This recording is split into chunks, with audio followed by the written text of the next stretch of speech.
Maya had never imagined her life would turn out this way. 5 years ago, she had married Daniel with dreams of building a beautiful future together, filled with laughter, travel, and eventually children of their own. But life had other plans. 3 years into their marriage, Daniel's mother, Margaret, suffered a devastating stroke that left her paralyzed on her left side and unable to care for herself. Without siblings to share the responsibility, and with Daniel working long hours as a truck driver to keep the family afloat, the duty of caring for Margaret fell entirely on Maya's shoulders.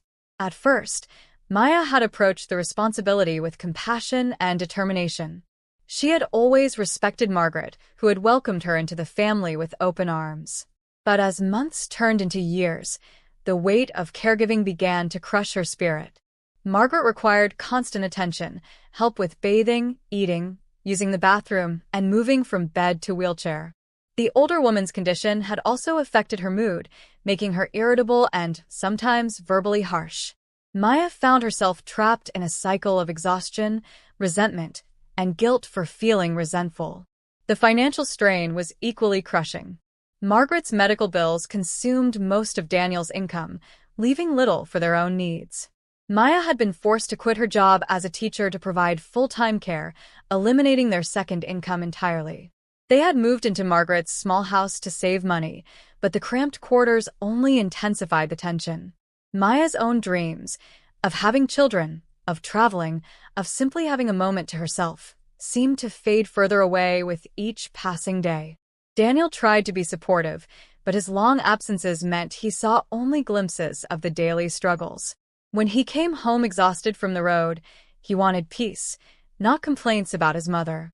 Maya felt increasingly alone and invisible, her own needs perpetually secondary to everyone else's. Her friends stopped calling after she declined too many invitations. Her family lived in another state and couldn't understand why she didn't just hire help, as if they had money for such luxuries. The morning it all came crashing down had started like any other exhausting day. Maya had barely slept, having gotten up 4 times during the night to help Margaret to the bathroom. Her back ached, her head throbbed, and she felt hollow inside. As she prepared Margaret's breakfast, she burned the toast, spilled the coffee, and finally dropped an entire pitcher of juice on the floor. Standing in the puddle, staring at the mess, something inside Maya finally snapped. Years of suppressed frustration, exhaustion, and feeling utterly trapped came flooding to the surface. She looked at Margaret sitting in her wheelchair, complaining about the burnt toast, and in that moment, Maya felt nothing but pure, overwhelming rage. She didn't recognize herself anymore, and she didn't know how much more she could take before she completely fell apart. The afternoon sun beat mercilessly through the kitchen window as Maya scrubbed the floors for what felt like the 100th time that week. Margaret had knocked over her water glass again, the 3rd time that day, and Maya was certain it was deliberate. The older woman had been particularly difficult lately, criticizing everything Maya did, from the temperature of her food to the way she arranged the pillows on her bed. Each complaint felt like a needle pricking Maya's already raw nerves. "You're doing it wrong again." Margaret's voice cut through the silence, sharp and accusatory. "My daughter-in-law before you. Oh wait, I only have you. How unfortunate for my son." The cruel words stung more than Maya wanted to admit. She continued scrubbing, her jaw clenched, so tight her teeth ached. "Are you ignoring me now? How disrespectful. Daniel should have married that nice girl from church, the one with the proper upbringing." Maya's hands trembled as she wrung out the mop. She had heard variations of this speech countless times, but today, after another sleepless night, and with Daniel gone for another week-long haul, something felt different. The walls seemed to be closing in, the air growing thicker, harder to breathe. She thought about her former life, the classroom full of eager students, the colleagues who had become friends, the simple joy of having adult conversations about books and ideas. That Maya seemed like a different person, someone from a distant dream. "I need water," Margaret demanded, not asked. "And it better be cold this time, not that lukewarm nonsense you gave me earlier." Maya stood up slowly, her body protesting every movement. She was only 32 years old, but felt ancient, worn down to nothing. She filled a glass with water from the tap and walked toward Margaret, her movements mechanical, her mind strangely blank. As she approached, Margaret looked up with those sharp, critical eyes, eyes that never seemed satisfied, never showed gratitude, only judgment and disdain. "Took you long enough," the older woman snapped. "What do you do all day that makes you so slow? Sit around feeling sorry for yourself." Something inside Maya cracked, like ice breaking on a frozen lake. Without thinking, without planning, she tilted the glass. But it wasn't the fresh, clean water she had just poured.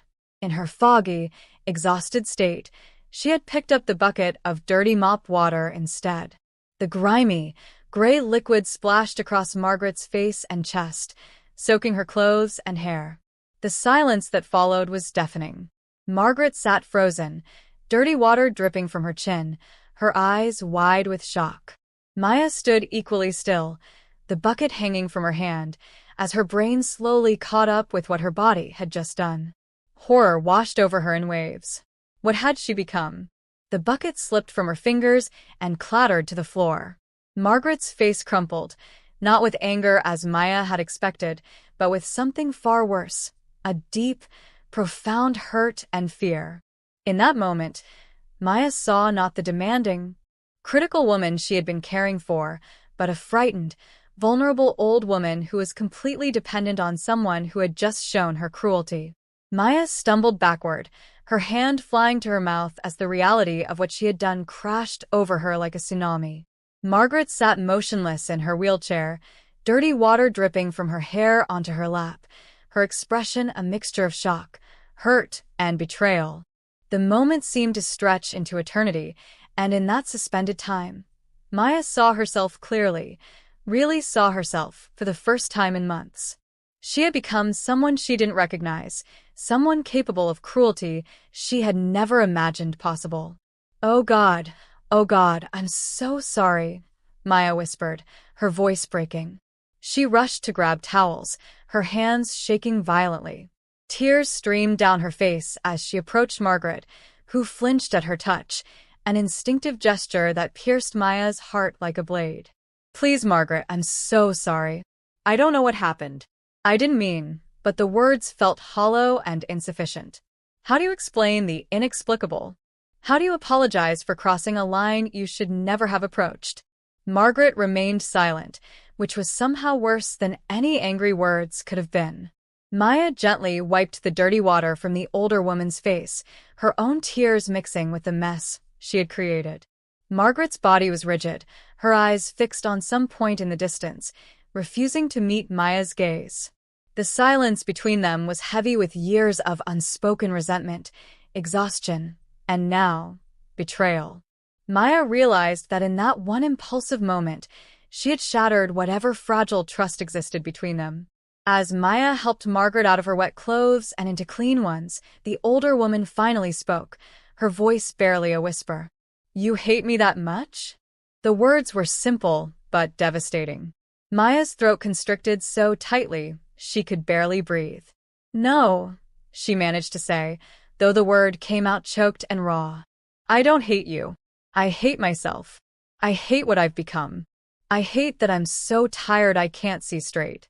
I hate that I'm failing at everything, failing you, failing Daniel, failing myself. But I don't hate you." The honesty of her words surprised even Maya. As she spoke, something began to shift inside her. The wall she had built around her emotions started to crack. "I'm drowning," she continued, the words pouring out now like a dam had burst. "Every day I wake up and I'm drowning a little more, and I don't know how to ask for help because everyone expects me to just handle it. Daniel needs me to take care of you so he can work. You need me because you can't do it yourself. And what I need doesn't matter to anyone anymore, not even to me." Margaret finally turned to look at her, and Maya was shocked to see tears in the older woman's eyes too. In that moment, something fundamental changed between them, a recognition of their shared pain, their shared humanity, and the impossible situation they both found themselves trapped in. Maya finished dressing Margaret in silence, then pulled up a chair and sat down in front of her, taking the older woman's good hand in both of hers. Neither spoke, But the silence now was different, heavy with unspoken understanding rather than hostility. That evening, Maya sat alone in the tiny room she shared with Daniel, staring at her phone. Her finger hovered over her mother's contact, then moved away, then returned. She had spent years presenting a brave face to her family, assuring them that everything was fine, that she was managing, that they didn't need to worry. The thought of admitting the truth, that she was falling apart, that she had done something unforgivable, filled her with shame so deep it was physically painful. Finally, she pressed call. Her mother answered on the second ring, her voice bright and cheerful. "Maya, what a lovely surprise. How are you, sweetheart?" The warmth in her mother's voice made Maya's composure crumble instantly. A sob escaped her throat before she could stop it. "Honey? Maya, what's wrong?" The concern in her mother's voice only made her cry harder. For several minutes, she couldn't speak, could only cry while her mother waited patiently on the other end of the line, murmuring soft words of comfort.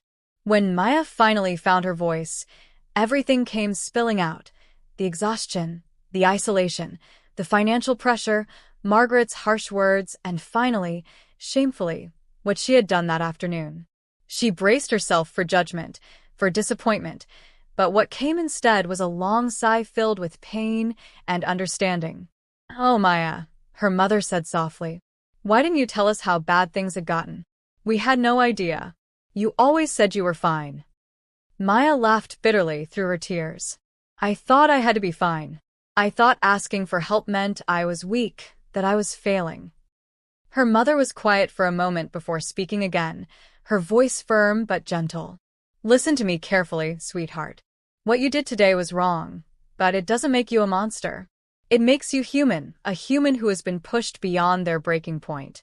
You can't keep doing this alone. You're destroying yourself, and eventually, that will destroy everyone around you too, including Margaret." The words were hard to hear, but true. Maya had been so focused on just surviving each day that she hadn't realized she wasn't actually living anymore. She was just existing, just enduring, just slowly dying inside. "I'm coming there," her mother announced, her tone brooking no argument. "Your father and I will drive down this weekend. We're going to figure this out together. You're going to get help, real help. And no, I don't want to hear any protests about being a burden or managing on your own. That's not how family works." Maya felt a weight lift slightly from her chest, though the shame and guilt remained. "What about Margaret?" she asked quietly. "I don't know if I can face her. I don't know if she'll ever trust me again." Her mother's response was unexpected. "Then you start by being honest with her, really honest, not just an apology. You tell her the truth about how you're feeling, what you're struggling with. And you listen to her truth too. I'm willing to bet she's been drowning in her own way, dealing with her own fear and frustration." After they hung up, Maya sat in the darkness of her room, phone clutched in her hand. For the first time in years, she didn't feel completely alone. The path ahead was unclear and undoubtedly difficult, but at least now there was a path, a possibility of something different than this endless, suffocating cycle. The next morning, Maya woke before dawn, having barely slept. She found Margaret already awake in her bed, staring at the ceiling. Their eyes met, and for a moment, neither spoke. Then Maya did something she had never done before. She pulled a chair up to Margaret's bedside and sat down, not as a caregiver preparing to begin the morning routine, but as one human being approaching another. "Can we talk?" Maya asked, her voice hoarse from crying. "Really talk, not just about medications and meal plans?" Margaret's expression was guarded, but she nodded slightly. Maya took a deep breath, gathering her courage. "I need to tell you the truth about everything, even the parts that aren't pretty. I need you to hear me, and then I need to hear you too if you're willing." She paused, then plunged ahead. "When Daniel and I got married, I was so happy. I loved him, and I liked you. You were kind to me, welcoming. I felt like I was gaining a family, not just a husband. After your stroke, I wanted to help. I wanted to be there for you, and for Daniel. But somewhere along the way, I lost myself completely." Maya's voice cracked, but she continued. "Every day, I wake up exhausted. I go to bed exhausted. I'm touched out, talked out, just out. I have nothing left to give, but everyone keeps needing more from me. And the worst part is, I started to resent you for it, even though I know it's not your fault that you had a stroke. It's not your fault you need help. Margaret's eyes glistened with unshed tears, but Maya forced herself to continue. Yesterday, when I poured that dirty water on you, for a split second, I felt powerful instead of powerless. And that terrified me. It showed me how far I'd fallen, how much I'd let myself become someone I despise. I hurt you, someone who depends on me, someone who can't defend herself. There's no excuse for that. None. Maya's voice dropped to barely a whisper. But I need you to know that I'm drowning. I've been drowning for so long, and I don't know how to save myself. The silence that followed was long and heavy. Then, to Maya's surprise, Margaret spoke, her words slurred slightly from the stroke, but clear enough. I know, she said simply. I see you. I see how tired you are. I see you giving everything until there's nothing left. She paused, struggling with her emotions. I'm angry too. I'm angry at my body for betraying me. I'm angry that I can't do simple things anymore. I'm angry that I've become a burden to my son and to you. And sometimes, I take that anger out on you because you're the only one here. Margaret's good hand trembled as she reached out toward Maya. I never wanted this. I never wanted to be helpless. Every morning I wake up and for a moment I forget, and then reality crashes back and I remember that this is my life now, trapped in this broken body, dependent on others for everything. It's humiliating. Tears rolled down her cheeks.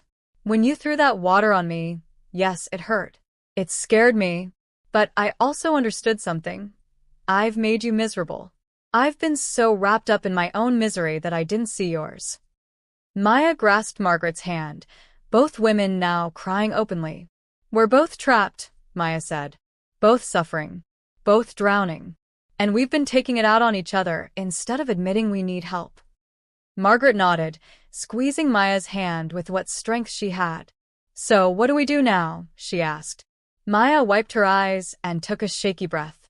We stop pretending everything is fine. We tell Daniel the truth. We ask for help. We figure out a different way forward because this isn't working for either of us. It's killing us both, just in different ways. When Daniel walked through the door 3 days later, tired from his long haul, he immediately sensed something was different. The house was quieter than usual, but it wasn't the tense, brittle silence he had grown accustomed to. Maya met him at the door, and he was startled to see she had been crying. We need to talk, she said, her voice steady despite her red eyes. Your mother and I both need to talk to you. It's important. Daniel felt his stomach drop. In his line of work, he had learned to read situations quickly, and he knew something significant had happened. He found his mother in the living room, also looking emotionally raw, her eyes puffy from tears.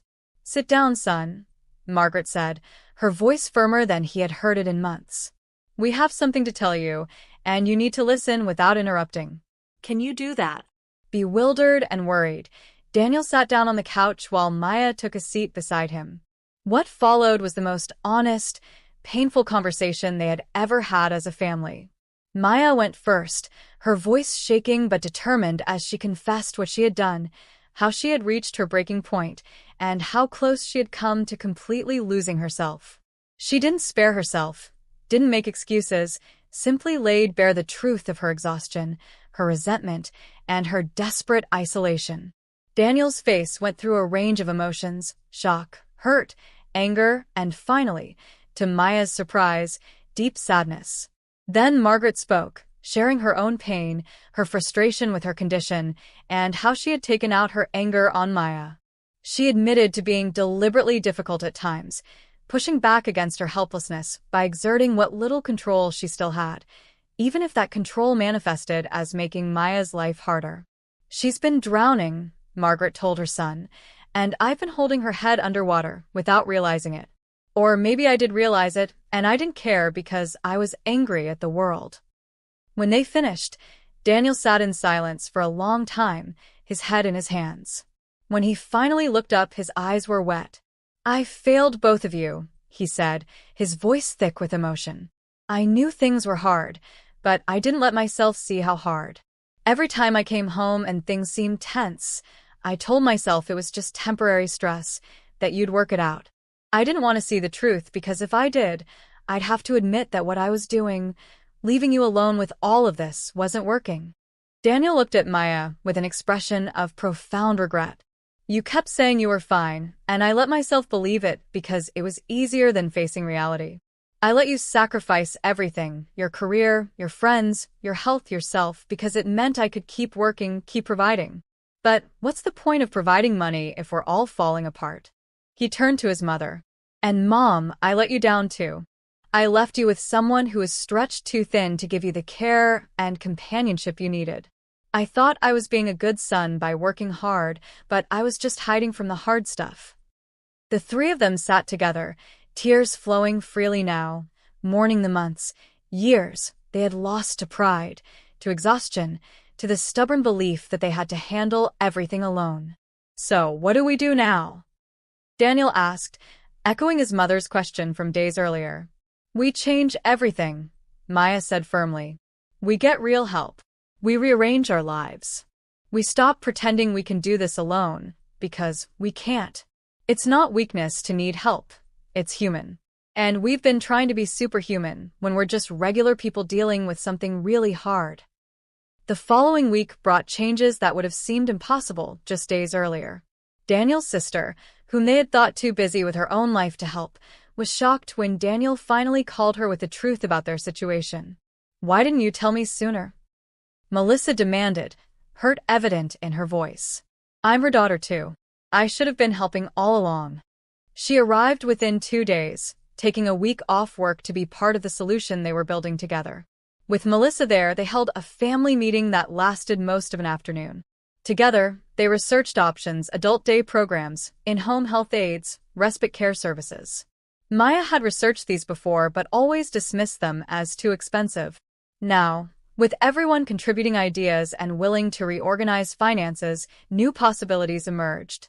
Melissa offered to contribute financially and to take Margaret to her house 1 weekend per month, giving Maya and Daniel much-needed breaks. They discovered that Margaret qualified for more assistance than they had realized. The social worker at the local senior center guided them through paperwork they hadn't known existed. Within weeks, they arranged for a home health aide to come 3 times a week for 4 hours at a time, giving Maya crucial breaks. They also enrolled Margaret in an adult day program twice a week, where she could socialize with others and participate in activities while receiving professional care. The financial juggling wasn't easy. Daniel took a local delivery job that paid less, but meant he was home every night.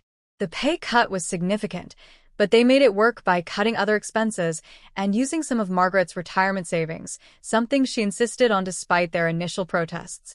What's the point of having money if it's making all of us miserable? She reasoned.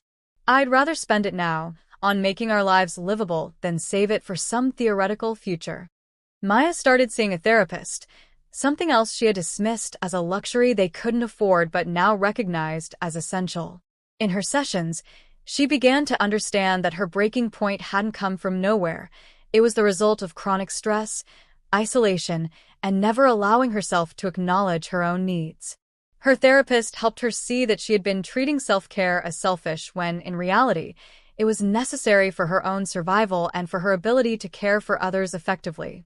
Perhaps most surprisingly, Maya and Margaret began having regular conversations, real ones, where they talked about their feelings, their fears, their frustrations.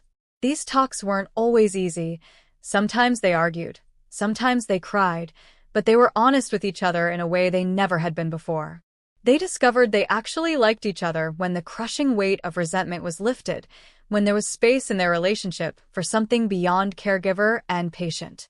You know what I miss most? Margaret shared one evening as Maya sat with her after dinner, neither of them rushing to the next task for once. I miss feeling useful. I miss contributing something beyond being a problem to solve. That conversation led to another innovation. They started finding small ways Margaret could contribute, folding laundry with her good hand, helping Maya plan grocery lists, even helping a neighbor's child with reading homework through video calls. These small acts of usefulness did something for Margaret's spirit that no amount of physical care could accomplish. Word of their family's transformation spread quietly through their community. Maya's mother, who had been visiting regularly since that phone call, mentioned their situation to their pastor during a casual conversation. Without identifying them specifically, the pastor spoke during a Sunday service about the isolation many families face when dealing with caregiving responsibilities and the importance of community support. The response was unexpected and overwhelming. Several families approached them afterward, sharing their own struggles with caregiving. A support group for family caregivers formed, meeting twice monthly at the church. Maya attended hesitantly at first, still carrying shame about what she had done, but found unexpected relief in speaking with others who understood the complex emotions that came with long-term caregiving. She wasn't alone in having felt resentment, anger, or despair. The other caregivers didn't judge her. They recognized themselves in her story. One woman, Carla, became a particular friend. She cared for her husband with early-onset Alzheimer's and understood the particular isolation of caregiving for someone who lived in your home, the way it consumed every aspect of your life. "I used to love my husband so much," Carla confided one evening over coffee. "And I still do, but sometimes I also hate what our life has become, and then I hate myself for feeling that way. It's exhausting trying to hold all these contradictory emotions." The support group did something else too. It created a network of people who could help each other practically. They organized a meal train, taking turns preparing extra dinner portions for families who needed them. They created a babysitting co-op that expanded to include caregiving coverage, where members would sit with each other's family members to provide respite. Maya found herself, on her good days, sitting with Carla's husband or helping another member with errands, and she discovered that being able to help others was healing in its own way. Daniel's experience at his new job brought unexpected benefits too. His schedule was more predictable, which reduced the family's stress, but he also found that his coworkers became a source of support. When he mentioned their situation to his supervisor, he learned that the company had an employee assistance program that included counseling services, something he had never thought to investigate. He started seeing a therapist too, working through his own feelings of guilt and failure. At her day program, Margaret blossomed in ways that surprised everyone. She had been so depressed and difficult at home that they hadn't realized how much of that was due to isolation and lack of stimulation. Surrounded by peers and engaged in activities, her mood improved dramatically. She made friends, people who understood what it was like to deal with physical limitations, who didn't judge her for what she couldn't do, who appreciated her for who she still was. She came home from the program energized rather than depleted, with stories to share and things to look forward to. The change in Margaret's demeanor made the home environment more pleasant for everyone. With better mood and renewed social connection, she was less critical and more appreciative of Maya's help. Their relationship shifted from adversarial to collaborative. They started watching cooking shows together, laughing at the dramatic chefs and critiquing the recipes. It was a small thing, but these moments of shared enjoyment rebuilt the connection that had been buried under years of stress and resentment. What had once seemed like an impossible situation began to feel, if not easy, at least sustainable and even, occasionally, joyful. 6 months after that terrible afternoon, Maya stood in her former classroom, guest speaking to the new first-year teachers about resilience and self-care. The principal had reached out, having heard through the community about Maya's experience, wondering if she might be willing to share her story. Maya had been terrified at first, convinced that admitting her failure to a room full of idealistic young teachers would destroy any credibility she might have had, but she had agreed anyway, sensing that her story might help someone else avoid her mistakes. "I'm going to tell you something that no one told me when I started teaching, and that no one told me when I became a caregiver," Maya began, her voice steady despite her nervousness. "You cannot pour from an empty cup. I know you've probably heard that saying before, but I don't think we really understand what it means until we've run ourselves completely dry." She went on to share her story, not sparing herself, explaining how her refusal to acknowledge her own needs and ask for help had led to a breaking point that could have destroyed her family. The room was silent as she spoke. Some of the young teachers had tears in their eyes. When she finished, a young woman raised her hand, her voice trembling.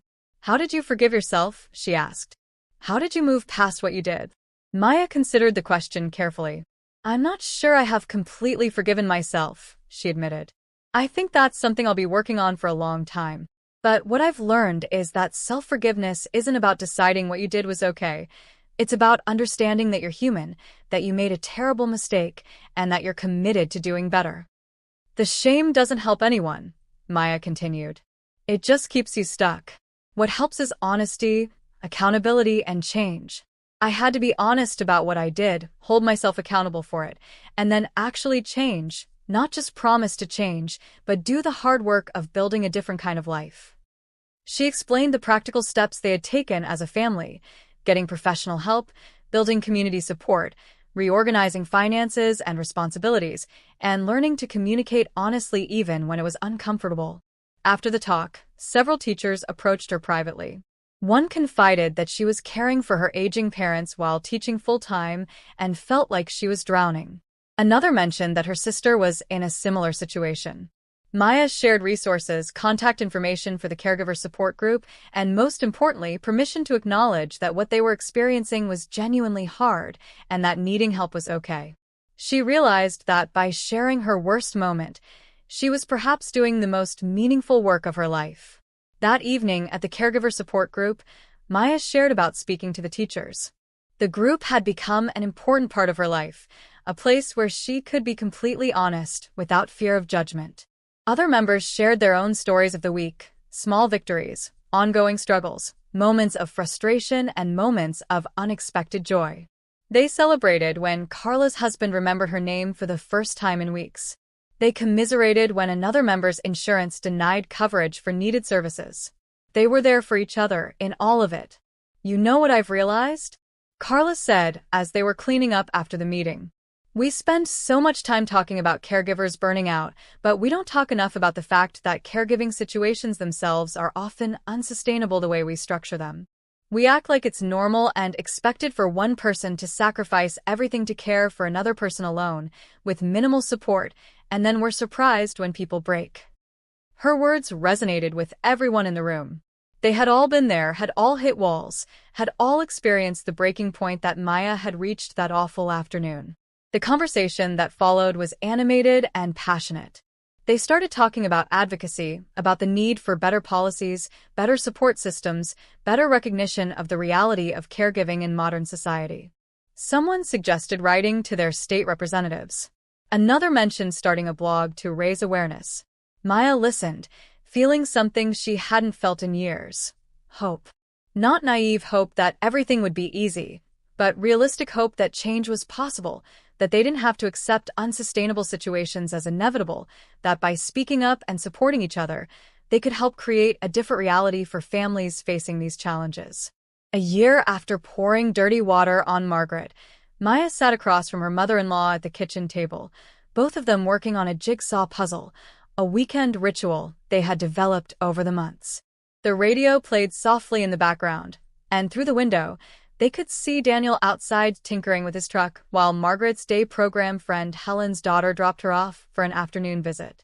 The scene was ordinary, peaceful, unremarkable in the best possible way. It bore no resemblance to the tense, suffocating atmosphere that had once defined this house. "You seem different these days," Margaret observed, fitting a puzzle piece into place. "Lighter somehow." Maya smiled, considering this. "I feel different. I feel like myself again, or maybe like a new version of myself, someone who knows her limits and isn't afraid to ask for help." She paused, then added quietly, "I'm sorry it took me hitting rock bottom to figure that out. I'm sorry for what I put you through." They had had versions of this conversation before, but the apology still felt necessary, true. Margaret waved her good hand dismissively. "We've been through this. We both have things to be sorry for. The question isn't whether we failed. We did, spectacularly, but whether we learned anything from it." She gave Maya a meaningful look. "And I think we did. I know I did. I learned that being vulnerable isn't the same as being weak. I learned that accepting help doesn't diminish me. I learned that treating people badly because I'm in pain just creates more pain, and that doesn't help anyone, especially not me. The doorbell rang, and Maya went to answer it, returning with a young woman who looked nervous and exhausted, dark circles under her eyes. This was Rachel, a referral from the caregiver support group, someone who had just taken on care for her mother-in-law and was already feeling overwhelmed. Maya had offered to meet with her, to share what she had learned, to perhaps help her avoid some of the mistakes Maya had made. As they sat down with tea, Margaret joined them, sharing her perspective as the person receiving care, offering insights that surprised both younger women. "What no one tells you," Margaret said to Rachel, "is that needing care is terrifying. Every time I have to ask for help with something basic, I feel like I'm losing another piece of myself. So sometimes I lash out, or I'm difficult, or I act like nothing's wrong when everything's wrong. Not because I want to make life hard for my caregivers, but because I'm scared and frustrated and grieving the person I used to be." Her honesty moved Rachel to tears, and she confessed that she hadn't considered what her mother-in-law might be feeling, had only focused on her own burden. They talked for over 2 hours, sharing resources, strategies, and most importantly, understanding. When Rachel left, she hugged both Maya and Margaret, thanking them repeatedly. "You've given me hope," she said, "that this doesn't have to destroy my family, that we can find a way through this that lets all of us keep our dignity and our sanity." After she left, Maya cleaned up the teacups while Margaret wheeled herself to the window to watch for Helen's arrival, and Maya felt a profound sense of gratitude wash over her. That evening, as the three of them, Maya, Daniel, and Margaret, sat down to dinner together, something Daniel said made them all burst out laughing. It was a silly joke, nothing profound, but the laughter felt important, felt like healing. They could laugh together now, could enjoy each other's company, could be a family in ways they hadn't been able to before. The road to get here had been painful and brutal, marked by that awful moment that Maya would never forget, but somehow that breaking point had also been a turning point. Later, after Margaret had gone to bed and Maya and Daniel were cleaning up the kitchen together, he pulled her into a hug. "I was thinking today about how close we came to losing everything," he said quietly. "How close we came to losing you, to the exhaustion, the resentment, the isolation. How close we came to losing Mom too, to neglect or worse. How close we came to losing us, our marriage, our family." Maya nodded against his chest, remembering those dark days with a shudder. "But we didn't lose it," she said. "We almost did, but we didn't. We found our way back." As Maya prepared for bed that night, she caught sight of herself in the mirror and paused, really looking at her reflection for the first time in months.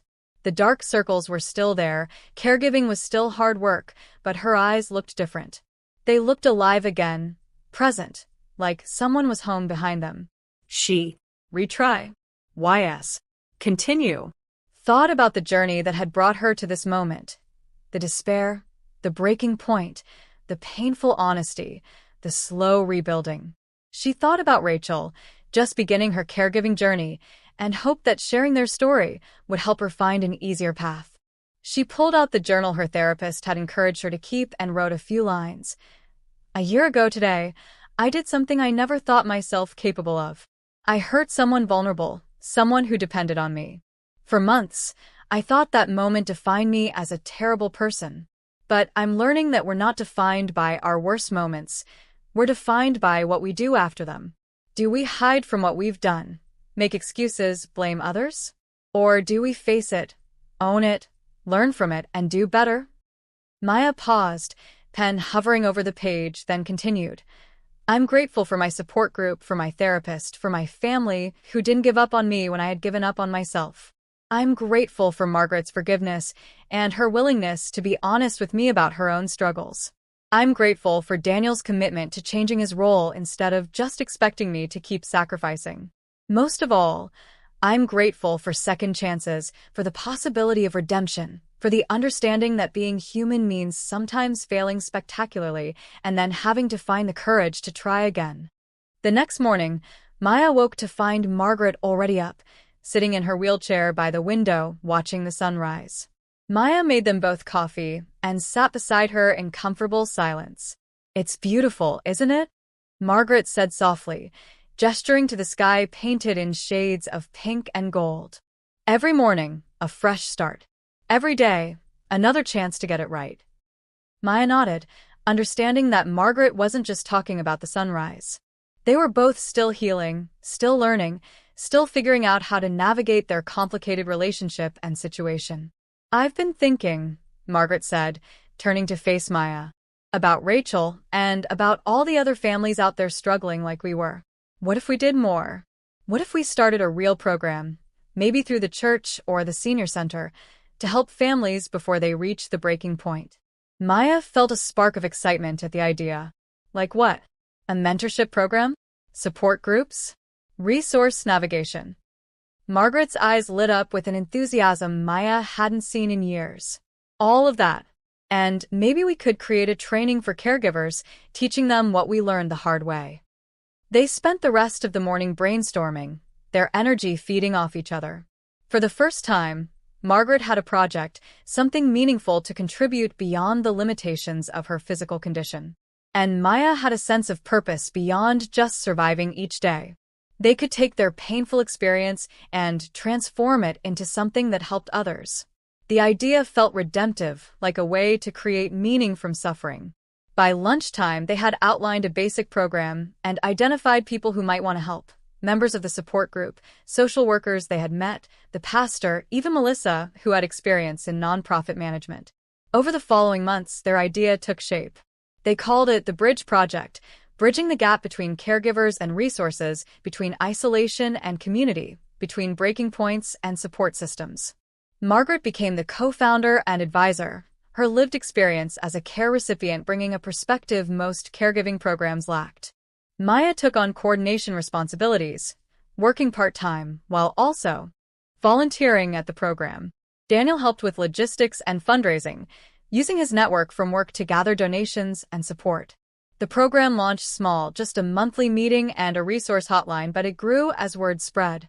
Families began reaching out, desperate for the kind of understanding and practical help that the Bridge Project offered. They created a buddy system pairing experienced caregivers with new ones, organized respite care co-ops, advocated for better local services, and most importantly, created a community where people could be honest about their struggles without shame or judgment. Every person they helped felt like a small redemption, a way to honor the hard lessons they had learned. One afternoon, about 18 months after that terrible day, Maya received a call from Rachel. "I need to tell you something," Rachel said, her voice thick with emotion. "Last week, I had my own breaking point. I didn't hurt anyone physically, but I screamed terrible things at my mother-in-law, things I can't take back. I was so ashamed, convinced I was a horrible person. But then I remembered what you told me, that hitting a breaking point means the situation is unsustainable, not that you're unredeemable. So instead of hiding it, I called my husband, I called the crisis line you gave me, and I got help. We're making changes. Real changes. And I wanted you to know that sharing your story, being that vulnerable, it saved me from spiraling like you did. It gave me permission to ask for help before things got even worse." Maya hung up the phone with tears streaming down her face, but they were tears of gratitude this time. Her worst moment, her deepest shame, had become a bridge for someone else to cross before they fell into the same abyss. She found Margaret in the living room, practicing her physical therapy exercises, and shared Rachel's call. Margaret's eyes filled with tears too. "See," she said softly, "see what can come from darkness? We took the worst thing that happened to us and turned it into light for others. That doesn't erase what happened, but it gives it meaning." That evening, the whole family gathered for dinner. Daniel, Maya, Margaret, Melissa, and her family, and even Daniel's aunt, who had started helping with Margaret's care one day a week. As Maya looked around the table at the faces of the people she loved, all of them talking and laughing and simply being together, she felt overwhelmed with gratitude. This family, this life, had almost been destroyed by the crushing weight of unsustainable caregiving. But they had survived, had transformed, had become something stronger and more honest than they had been before. Later, as Maya tucked into bed beside Daniel, he asked her the question he sometimes asked on quiet nights. "What are you thinking about?" She was quiet for a moment, considering.